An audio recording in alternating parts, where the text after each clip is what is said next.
县警察局南投分局到这个幼稚园来举办着小小的警察营，让小朋友来体验着野枪、采指纹、坐警用的动机车来翕相等等。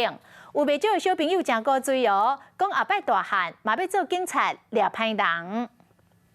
警察对付歹人，互囡仔感觉有够厉害。所以来甲警察出勤的时，会扎伫咧身躯顶的配件，亲像警察界的棍仔、嫌笑嘴、够枪，拢来一件一件展现互囡仔看。我觉得他的枪很酷，希望有这个活动，知道警察的辛苦。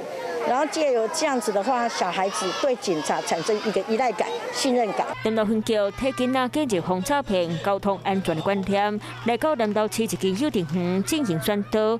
另外嘛，办理营队，让囡仔会当伫咧真近的所在了解警察车和警察的装备，让那个小朋友，然后青少年学子知道说，警察的工作大概平常都是哪一些类型。分局讲，除了让民众和囡仔对警察的钦佩有更加了解，嘛希望会当诱发大家。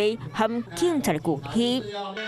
Hello， 我是庄宇杰。想要抢先掌握最及时的新闻资讯吗？赶快订阅、按赞、开启小铃铛，锁定华视新闻 YouTube 频道。